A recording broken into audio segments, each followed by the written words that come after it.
अस्सलाम वालेकुम नाजरीन, आप देख रहे हैं गुलिस्तान न्यूज और उर्दू खबरनामे के साथ में हूं आपका मेजबान इदरीस फलाही। नाजरीन, ठीक इस वक्त 2:30 हुआ चाहते हैं और खबरों की शुरुआत करेंगे। आगाज की तरफ जाएंगे, लेकिन सबसे पहले हस्बे मामूला हम सुर्खियों पर एक नजर डालते हैं।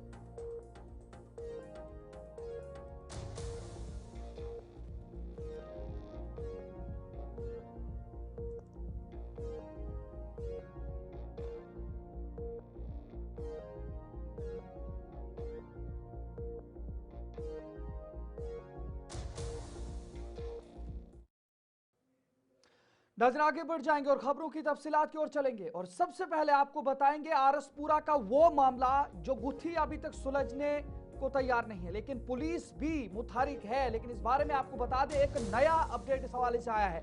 जुवेनाइल होम से 3 फरार कैदियों की तलाश जहां पर आरसपुरा और आसपास के इलाकों के अंदर जारी है, वहीं पर मफरूर कैदियों में 2 पाकिस्तानी शहरी भी शामिल हैं और गैंगस्टर करणजीत गोगा, जिसका ताल्लुक आरसपुरा से ही बताया जा रहा है, उसकी वालिदा भी लापता है और खदशात में इस वजह से इजाफा देखने को मिल रहा है। आपको बता दें, जहां पर डीजीपी ने इस मामले की वजह से 6 पुलिस एहलकार मुअत्तल कर दिए हैं। फिलहाल जम्मू कश्मीर के जुवेनाइल होम से कमसिन मुलजिमान के फरार होने के मामले में इंतजामिया ने सख्त कार्रवाई करते हुए वहां तैनात 6 पुलिस एहलकारों को मुअत्तल कर दिया है और जराये के मुताबिक ये कदम इब्तदाई तहकीकात के बाद उठाया गया, जबकि वाकये की मुकम्मल जांच इस हवाले से जारी भी है। और ये वो जुवेनाइल होम है, इसके आसपास की जो दीवारें या जो दरवाजे आपको दिखाने की कोशिश कर रहे हैं। वैसे इससे कबल जुवेनाइल कोर्ट ने अपने एक हुक्म में आरसपुरा के डीएसपी और एसएचओ को जुवेनाइल होम में दाखिल होने से रोक दिया था, जिसके बाद मामला मजीद हसास हो गया है।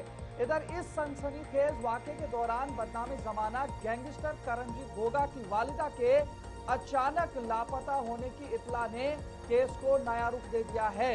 पुलिस को शिबह है कि इस पूरे मामले के पीछे कोई गहरी साजिशकार फर्मा हो सकती है और हुकाम का कहना है कि तमाम पहलुओं से तफ्तीश की जा रही है और जल्द ही हकाइक अवाम के सामने लाए जाएंगे। लेकिन ये आप जो तस्वीरें देख रहे हैं, ये जुवेनाइल सेंटर या बात करें तो जो इस्लाही सेंटर मान लीजिएगा, जो भी कम उम्र गलती करते हैं या किसी किस्म की सजा के लिए उन्हें इस तरीके के सेंटर्स में रखा जाता है।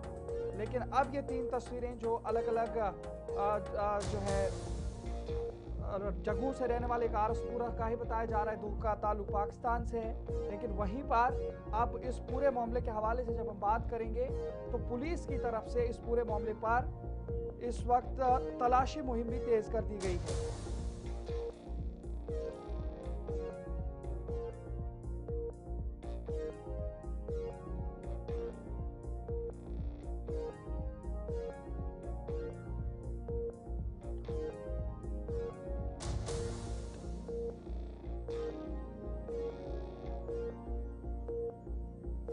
तो ये तस्वीरें जो आपको दिखाने की कोशिश करेंगे, ये रात की वो तस्वीरें हैं, जो सीसीटीवी कैमरे फुटेज की वो तस्वीरें, क्या कुछ मामला वहाँ पे हुआ था, ये आपको हम दिखाने की कोशिश कर रहे हैं।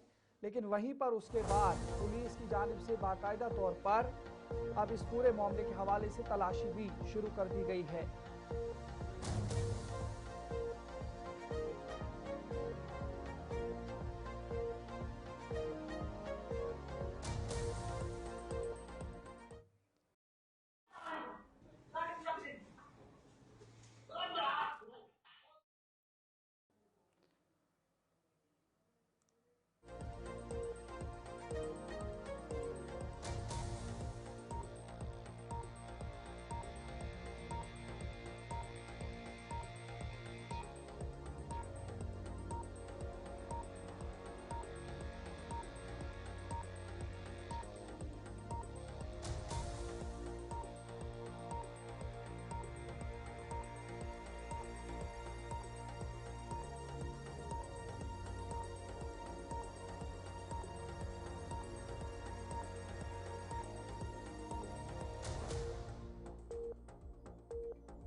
हवाले से आपको बता दें तो ये वो तस्वीरें थी जहां पर आरसपुरा के अंदर ये रात को जो मामला पेश आया, उसके बाद ये पूरी जो इस वक्त मामला देखने को मिल रहा है।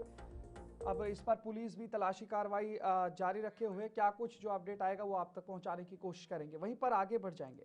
नाज़रीन, मामला उन आरजी मुलाजमीन का जो लगातार एहतजाज कर रहे थे, लेकिन अब उनके लिए एक राहत भरी खबर देखने को मिल रही है और हुकूमत की जानिब से बाकायदा तौर पर एक कदम उठाने की कोशिश की जा रही है। 1,501 डेली वेजर्स की बाज़ाब्ता निशानदही कर ली गई है, यह आज हुकूमत की जानिब से वाज़ेह कर दिया गया है और 20 बरस से जायद खिदमात अंजाम देने वालों की मुस्तकिली के हवाले से गौर किया जा रहा है और आला सतही कमेटी जायजा ले रही है। इस मामले पर आधार बायोमेट्रिक की जानिब से तस्दीक कर ली गई है। इन 1 लाख और जो 1 लाख से जायद हैं और साथ ही स्किल प्रोफाइलिंग मुकम्मल कर ली गई है।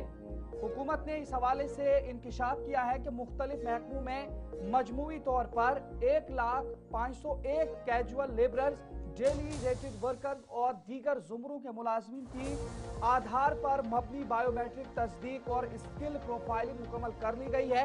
ये मालूमात बजट इजलास के दौरान तहरीरी जवाब में पेश की गई हैं, जहां 2 दहाइयों से जायद अरसे से खिदमत अंजाम देने वाले कारकुनों की मुस्तकिली के मुतालबे से मुतालिक सवाल उठाया गया था और सरकारी आदाद शुमार के मुताबिक रजिस्टर्ड अफराद में 69,696 कैजुअल लेबरर्स, 8,534 सीजनल मजदूर और 8,836 डेली रेटेड या वर्क चार्टेड मुलाजमीन बताए गए हैं।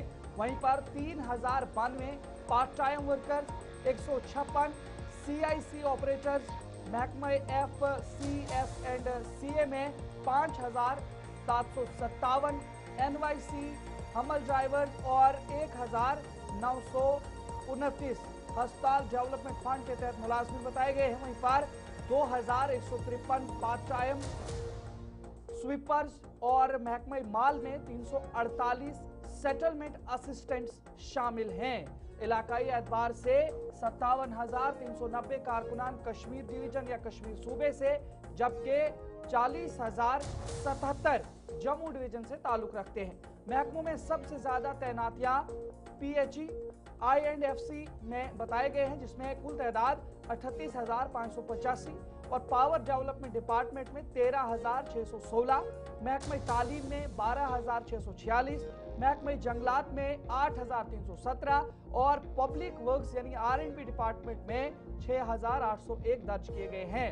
हुकूमत ने बताया कि गवर्नमेंट आर्डर नंबर 384/2025 के तहत चीफ सेक्रेटरी की सरबराही में एक आला सतही कमेटी तश्कील दी गई, जो कानूनी, माली और इंतजामी पहलुओं का जायजा ले रही है और कमेटी आईनी तकाजों और अदालती फैसलों को मद्देनजर रखते हुए मुस्तकिली के लिए जामे लाहे-अमल तैयार करेगी। और इस हवाले से अब ये खबर कि 1,501 डेली वेजर्स को बाकायदा तौर पर हुकूमत ने तस्लीम कर लिया है और अब जिस तरीके से पहले वज़ीर आलम अब्दुल्ला की जानिब से कहा गया था कि फेस मैनर्स में डेली वेजर्स की मुस्तकिली का जो मामला है हल किया जाएगा, तो इस बीच में अब एक लाइन जो है बताई जा रही है, वो खींच दी गई है कि जिन लोगों का 20 साल या उससे जायद अरसा अपनी नौकरी के अंदर बतौर आर्जी मुलाजमीन हुआ है, तो उन लोगों को सबसे पहले मुस्तकिली और परमानेंसी के हवाले से मौके फराहम किए जाएंगे और कमेटी और हुकूमत मिलजुल करके इस पूरे मामले के हवाले से नजर बनाए हुए है और बहुत जल्द अब आर्जी मुलाजमीन के लिए खुशखबरी मुतवक्का है, क्योंकि वज़ीर आलम अब्दुल्ला की जानिब से पहले ही इसके हवाले से असेंबली के अंदर ये बयान दिया गया था कि वो इसी साल रवा साल 2026 के अंदर फेस मैनर में आर्जी मुलाजमीन के मसले को जो है हल करेंगे और उसका निपटारा करेंगे। लेकिन ये एहतजाज आप देख रहे थे, श्रीनगर में कल एहतजाज देखने को मिला था और जब ये कल भी उन्हें एक यकीन दिलाया गया है कि 2 दिन के अंदर अंदर उनके साथ बात की जाएगी, लेकिन उससे पहले असेंबली के अंदर ये जो सवालात के बाद ये डाटा असेंबली के अंदर पेश किया गया है।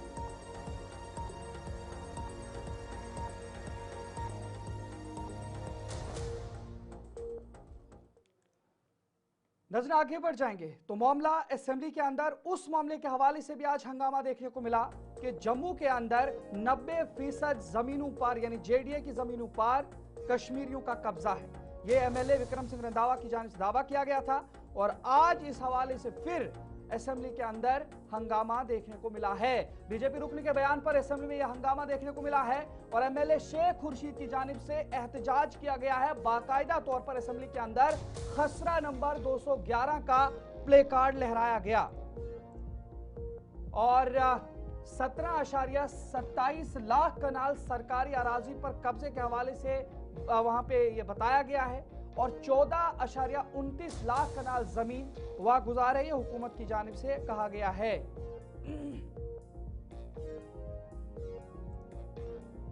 असेंबली में आज उस वक्त मुख्तसर हंगामा आराई देखने को मिली जब लंगेट के रुकन असेंबली शेख खुर्शीद ने बीजेपी एमएलए विक्रम रंधावा के मुबैना बयान पर एतराज उठाया।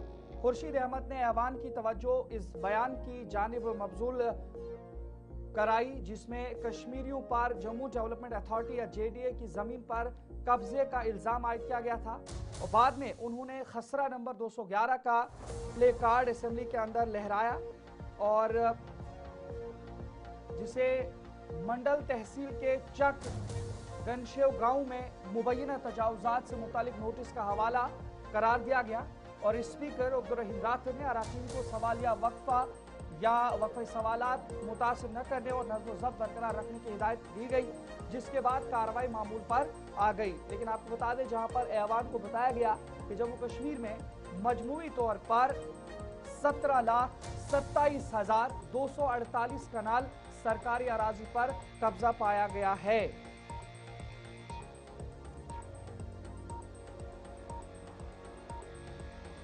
से 14,29,200 कनाल जमीन वागुजार कराई जा चुकी है। ये तफसीलात महकमा माल की जानिब से बजट इजलास के दौरान रुकन असेंबली श्यामलाल शर्मा के सवाल के जवाब में पेश की गई। हुकूमत ने इस हवाले से बताया कि कश्मीर डिवीजन में 3.27 लाख कनाल जबकि जम्मू डिवीजन में 14 लाख कनाल से जायद जमीन पर कब्जा रिपोर्ट हुआ है और बाकी मांदा अराजी की वागुजारी के लिए कानूनी कार्रवाई जारी है। हुकूमत ने यकीन दिलाया है कि सरकारी जमीन के तहफ़्फ़ुज़ और गैर कानूनी कब्जों के खात्मे के लिए मुहिम मजीद तेज कर दी गई है। तो कुल मिलाकर के देखें आज ये असेंबली का जो आप इस वक्त ऐवान देख रहे हैं, असेंबली के अंदर जो हॉल है वहां पे आज फिर से आवाज गूंजी कि क्या जम्मू के अंदर जो जमीन है सरकारी जमीन है उस पर किसका कब्जा है और इस मामले पर बाकायदा तौर पर पहले शेख खुर्शीद की जानिब से खसरा नंबर 211 का प्ले कार्ड लेकर के एहतजाज किया गया। लेकिन वहीं पर बात करें तो 17.27 लाख कनाल सरकारी अराजी पर कब्जे के हवाले से जानकारी दी गई। वहीं पर 14.29 लाख कनाल जमीन वागुजारी हुकूमत की जानिब से आज तफसीलात बताई गई हैं।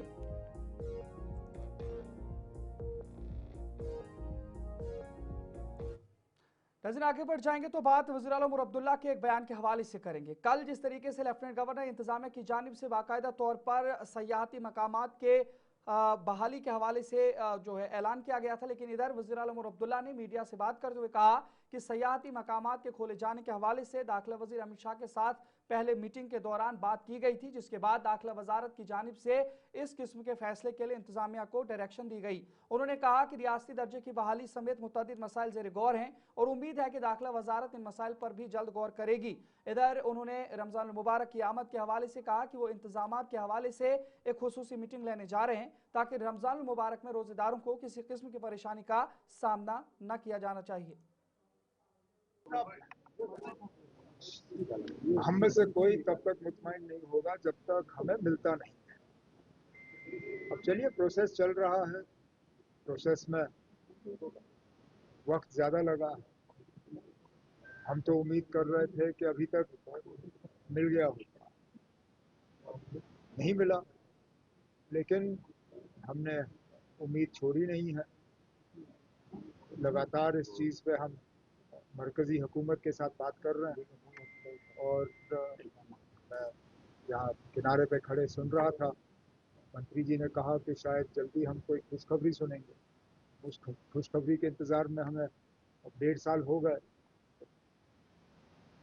और ज़्यादा इंतज़ार ना करना पड़े वही उम्मीद। पिछले दिनों आपको याद होगा मरकज़ी होम मिनिस्टर साहब आए थे जम्मू, उनके साथ मेरी बातचीत हुई। इससे पहले मैं दिल्ली में भी उनसे मिला था और टूरिज़्म के हवाले से मेरी यही गुजारिश थी उनसे कि मेहरबानी करके जो इलाके बंद हैं उनको खोल दीजिए। बंद रखने का कोई मतलब बनता ही नहीं है। बुरे से बुरे हालात में भी हमने इन जगहों को बंद नहीं रखा। यूसमर, दौद पथरी, ऐसे इलाके। अच्छी बात है, मुझे उसी दिन होम मिनिस्टर साहब ने अश्योर किया था कि उन्होंने हिदायत दी है कि ये जगह खुल जानी चाहिए, और ऑर्डर जारी हो चुका है, जिसके लिए मैं होम मिनिस्टर साहब का शुक्रगुजार हूँ। बहुत नुकसान उठाना पड़ा वहाँ लोग जो रहते हैं टूरिज्म बंद होने की वजह से। अब सीज़न हमारा शुरू हो रहा है, उम्मीद करता हूँ कि लोग जाके अब इन जगहों की खूबसूरती का फायदा लें। वो तो अब, लेकिन उसके बाद फिर हकीकत सामने आई ना। मुकदमा उसके खिलाफ हुआ था, अगर मेरी जानकारी सही है 2021 में उसके खिलाफ केस हुआ था सरकारी जमीन पे कब्जा करने की। लेकिन अब इनके कहने और करने में हमेशा फर्क रहता है, यही तो बीजेपी वालों की खासियत है। अब आप देखिए, जम्मू कश्मीर की बात करते हैं, एक आदमी को इन्होंने पार्लियामेंट नॉमिनेशन के जरिए भेजा और उसने 90% से ज्यादा अपना पैसा यूपी में खर्चा है। वो जम्मू कश्मीर का एमपी, बैठता यहाँ पे है, सरकारी घर यहाँ से लिया हुआ है, नाम के वजह से जम्मू कश्मीर का खटाना साहब। लेकिन जब सीडीएफ खर्च करने की बात आती है तो उसका 90% से ज्यादा जो है वो यूपी में खर्च करते हैं। अब यही तो मैं कहता हूँ ना, अब इनके कहने और करने में बहुत फर्क है। साहब पाक और मुकद्दस महीना शुरू, हमारी मुकम्मल कोशिश रहेगी, और आज मैंने मीटिंग रखी है इसी सिलसिले में कि सहरी और इफ्तारी के वक्त जो है कम से कम बिजली के कट रहें। बाकी डेफिसिट कोई आज नई बात नहीं है, डेफिसिट तो हमें विरासत में मिली है, और इसको दुरुस्त भी किया जाएगा आने वाले कुछ सालों में जब हमारे नए प्रोजेक्ट्स जो हैं। इधर लेफ्टिनेंट गवर्नर इंतजामिया की जानिब से बंद सयाहती मकामात के खोले जाने पर जहां जम्मू कश्मीर की मुख्तलिफ सियासी जमातों और समाजी जमातों ने रद्द-ए-अमल देकर इसे खुशाइन कदम करार दिया, वहीं कांग्रेस एमएलए गुलाम अहमद मीर और इरफान हफीज लोन ने इकदाम को खुश आयन तो करार दिया, लेकिन कई सवालात भी खड़े किए हैं। पहले ये सवाल है, ये बंद क्यों किए गए थे? अगर इंसिडेंट पहलगाम में हुआ तो वो पहलगाम इंक्वायरी अभी किसी नतीजे पर नहीं, और पूरे कश्मीर को बंद किया था। छोटी छोटी डेस्टिनेशन जिसमें कभी बाहर का टूरिस्ट जाता ही नहीं था, जो ज़्यादातर डेस्टिनेशंस अभी लोकल टूरिस्ट्स के लिए होती थी, वो उसको बढ़ावा देते थे। तो एक आर्डर में सारा बंद कर दिया था, इसलिए कि हम फिर भीख मांगे कि भैया अब तो खोलो। तो ये भीख मांगने वाली बात है। अब पूरा हाउस इकट्ठे आवाज़ दिया, चीफ मिनिस्टर को बोलना पड़ा, तब जाकर अब आर्डर निकाल लिया। का जो पहलगाम का हुआ और उसके बाद बहुत सी डेस्टिनेशन बंद थी, अगर खोली जा रही है तो एक अच्छी बात है। लेकिन हम साथ साथ ये पूछना चाहेंगे केंद्र सरकार से कि उन्होंने दावा किया था 5 अगस्त के बाद, जो उन्हें फैसला लिया कि यहाँ पर अच्छे दिन आएंगे, लोग अच्छे दिन का देखेंगे, तो हम उन्हें पूछना चाहेंगे। आज आप देख रहे हैं किस तरीके से लोग स्टेटहुड की मांग कर रहे हैं। स्टेटहुड कहीं नहीं है। इन्होंने कहा था कश्मीरी पंडित भाई वापस आएंगे, नहीं आए। उसके बाद इन्होंने कहा था बिल्कुल शांति होगी। उसके बाद आपने बदकिस्मत वाक़ा देखा पहलगाम का, उसके बाद आपने टारगेट किलिंग्स देखी। तो जब भी आप इनसे महत्वपूर्ण सवाल पूछते या आपको कहते हैं कि भाई आप देश मुखालिफ बात कर रहे हैं, लेकिन पूरे देश में लोग एकजुट हो रहे हैं और इनसे वोट चोरी पे जो हो रहा है, वो लोकतंत्र पे हमला हो रहा है, वोट चोरी हो रही है, सेक्युलरिज्म पे हमला। डिपार्टमेंट ऑफ जस्टिस के ज़ेर एहतमाम और वजारत कानून इंसाफ के ताउन से शेर कश्मीर इंटरनेशनल कॉन्फ्रेंस सेंटर में टेली लॉ सरगर्मियों पर एक इलाकाई वर्कशॉप का इनेकाद किया गया, जिसमें कानूनी खिदमात फराहम करने वाले इदारों, सरकारी अफसरान और अहम शराकतदारों ने शिरकत की, ताकि डिजिटल प्लेटफॉर्म्स के जरिए आवाम को इंसाफ तक रसाई मजीद मजबूत बनाई जा सके। इस मौके पर बतौर मेहमान खुसूसी आए union minister of state for law and justice Arjun Ram Meghwal ने अपने बयान में कहा कि हुकूमत आवाम को बर वक्त और सस्ता इंसाफ फराहम करने के लिए पुरज़्म है और टेक्नोलॉजी के मौसर इस्तेमाल से अदालती निज़ाम को मज़ीद मजबूत बनाया जा रहा है। उन्होंने कहा कि टेली लॉ जैसी स्कीमों के जरिए दूर दराज इलाकों के लोगों को भी कानूनी मशवरा आसानी से मुयसर आ रहा है, जिससे आम शहरियों को बड़ा फ़ायदा पहुँच रहा है। आपको बता दें, वहीं पर इस मौके पर वज़ीर आला उमर अब्दुल्ला भी बतौर मेहमान खुसूसी शरीक हुए और दूर दराज और पसमानदा इलाकों तक टेक्नोलॉजी के जरिए कानूनी इमदाद पहुँचाने की अहमियत पर जोर दिया गया। वज़ीर आला उमर अब्दुल्ला ने टेली लॉ से मुतालिक इस वर्कशॉप से खिताब करते हुए कहा कि इंसाफ में ताख़ीर दरअसल इंसाफ से इनकार के मुतरादिफ है। उन्होंने कहा कि असल कामयाबी तब है जब कम से कम मुकदमात अदालतों तक पहुँचे और वही मामलात अदलिया के सामने आ जाएं जो वाकई फैसले के मुतकाजी हों, क्योंकि अदालत से पहले तनाज़ात के हल होने से अदलिया पर बोझ कम होता है। मजीद क्या कुछ कहा है वो भी सुनाते हैं आपको। अब जो लोग शहर में रहते हैं उनके लिए वकील तक पहुंचना शायद इतना मुश्किल नहीं होगा। जो लोग देहात के इलाकों में रहते हैं, दूर दराज इलाकों में रहते हैं, उनको ना अपने हकूक के बारे में मालूम होता है, ना उन्हें वकील के बारे में कोई जानकारी। ऐसे हालात में जो दिशा के तहत टेली लॉ का इस्तेमाल करके लोगों को एक वकील के साथ जोड़ दिया जाता है, टेक्नोलॉजी का इस्तेमाल करके, इसकी कामयाबी आज कुछ वीडियोस के जरिए हमें बताया गया।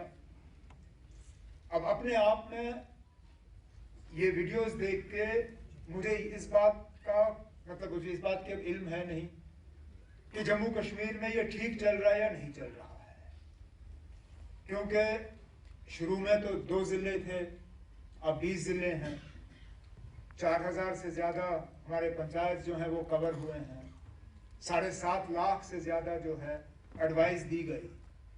लेकिन ये 7.5 लाख मेरे लिए कोई खास मायने रखती नहीं है, क्योंकि मुझे ये नहीं मालूम कि ये 7.5 लाख कम है या ज़्यादा है। आबादी के लिहाज से क्या इसमें हम बेहतरी ला सकते हैं या हम वहाँ तक पहुँच गए जहाँ इससे ज़्यादा हम कर। देखिए, टेली लॉ शुरू करने का जो मकसद है वो कोई दूर दराज में बैठा है, उसको लीगल एड नहीं मिल रही है, उसकी सहायता के लिए एक टेक्निकल हमने टूल दिया है कि वो CSC में जाकर के कॉमन सर्विस सेंटर में वहाँ अपनी समस्या बताएगा, तो वहाँ एक लिस्ट है, पैनल लॉयर उस एरिया का कौन है, उससे वो बात करेंगे, उसको वो समस्या बताएंगे, तो वो लीगल एड देंगे। और प्री लिटिगेशन से पहले, कोर्ट में जाने से पहले ही मामला सेटल हो जाए, ये इसका उद्देश्य है।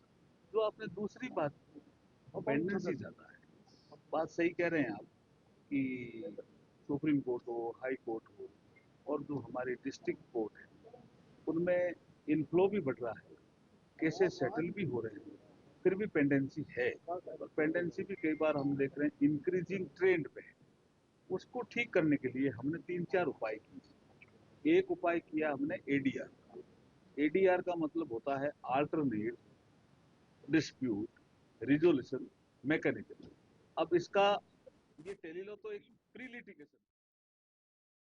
इधर national highway taxi stand Patan के सदर के ओहदे के लिए इंतखाबात इलेक्शन कमीशन की निगरानी में राहिल निसार की सदारत में पुरअमन और मुनज़्ज़म अंदाज में मुनक़िद हुए। इलेक्शन में कुल 248 वोट डाली गई, जिनकी गिनती बगैर किसी तनाज़े के मुकम्मल की गई।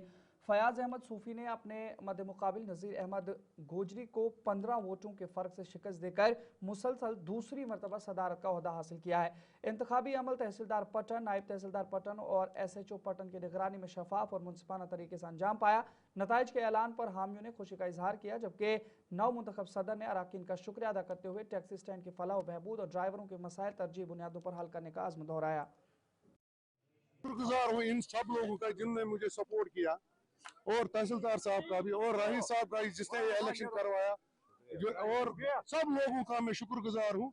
और नॉन वोटर जो थे इसमें, नॉन वोटर और नॉन ट्रांसपोर्टर, ये अच्छी बात नहीं है, वो सपोर्ट कर रहे, चाहे मुझे कर रहे थे नज़ीर अहमद को, ये गलत बात है। पहले तो एक बात ये है, इनने मुझे दोबारा चुनवाया, एक बार फिर मुझ पे भरोसा किया, इसलिए मैं शुक्रिया और करता हूँ। और दूसरी बात, जो भी कमी पेशी होगी पिछले इलेक्शन में 3 साल में, वो मैं पूरी करूंगा इंशाल्लाह। ये ट्रांसपोर्ट का है, जो सुमो स्टैंड पटन है, तो उसका एक इलेक्शन हुआ था यहाँ पे, तो जो एक खुशगवार माहौल में हुआ है, जिसमें 2 कैंडिडेट ने हिस्सा लिया था, नज़ीर अहमद और फयाज अहमद ने, और ये बिल्कुल क्लोज इलेक्शन रहा है, जिसको फयाज अहमद सूफी ने 15 वोटों से जीत हासिल की है। तो मेरी तरफ से तमाम इन ड्राइवर हज़रातों को मुबारकबाद कि उन्होंने डिसिप्लिन का बहुत बड़ा मुजाहरा किया, डिसिप्लिन ने दिखाया, बहुत बड़ा डिसिप्लिन यहाँ पे दिखाया, और ये इलेक्शन फ्री और फेयर हुआ है। और उम्मीद यही है कि ट्रांसपोर्ट के जो मसाइल है पटन में, उनको जो हमारे प्रेसिडेंट है फयाज अहमद सूफी, वो इसको हल करने की कोशिश करेंगे, और जो हमारी ये एरिया है यहाँ के जो कनेक्ट नहीं है पाटन के साथ अभी, तो उनको उन जगहों पे म्यूनिसिपल कमेटी अनंतनाग ने पॉलीथीन के खिलाफ एक मुश्तरका मुहिम चलाते हुए मुख्तलिफ बाजारों में कार्रवाई की, जिस दौरान बड़ी मिकदार में गैर कानूनी पॉलीथीन जब्त करके मौके पर ही तलब कर दी गई हैं। इस मौके पर दुकानदारों और आम लोगों को पॉलीथीन के मुज़िर असरात से आगाह किया गया और ख़ास तौर पर आने वाले मुक़द्दस महीने के पेश नज़र शहरियों से अपील की गई कि वो प्लास्टिक बैग्स का कम से कम इस्तेमाल करें और माहौल के तहफ़्फ़ुज़ में अपना किरदार अदा करें। एहलकारों ने खबरदार किया कि खिलाफ वर्जी करने वालों के खिलाफ आइंदा भी सख्त कार्रवाई की जाएगी। इनिशिएटिव है, आपको पता है कि सॉलिड वेस्ट मैनेजमेंट रूल्स जो जब से इन्फोर्स हुए, इसी सिलसिले में आज हमारी म्यूनिसिपल काउंसिल अनंतनाग के एम्प्लॉइज जो हमारा इंस्पेक्टर है साहब है, उनने मार्केट में इनको फाइन किया है और जो भी जहाँ भी कहीं पॉलिथीन नजर आए उनने वो जब्त किया और सपोर्ट आप देख रहे हैं आपके सामने, हम इसको डिस्ट्रॉय कर रहे हैं। ये मुहिम कंटिन्यूस रहेगी, specially during the month of Ramzan ज़्यादा इस पर इम्पैक्ट रहेगा। हाँ, जो हमारे डी साहब ने रिसेंटली एक मीटिंग ली, उसमें उन्हें क्लियर कट इंस्ट्रक्शन दी कि जो भी जहाँ भी आपको पॉलिथीन पड़ेगी उनके खिलाफ ज़बरदस्त खतरनाक रूल्स। हमारे में एक डिस्ट्रिक्ट एडमिनिस्ट्रेशन ने एक कानूनी टीम की है, हेडेड बाय इस पर डिफरेंट ऑफिसर्स वहाँ हैं, हमें भी एक मेंबर के तौर वहाँ काम कर रहे हैं, वो कंटिन्यूसली प्रोसेस स्टार्ट रहेगी। तो चलिए नाज़रीन, फिलहाल वक्त हुआ चला है, अपने मेज़बान इदरीस फलाई को इजाज़त दीजिए। देखते रहिए गुलिस्तान न्यूज़। अल्लाह ने कहबान।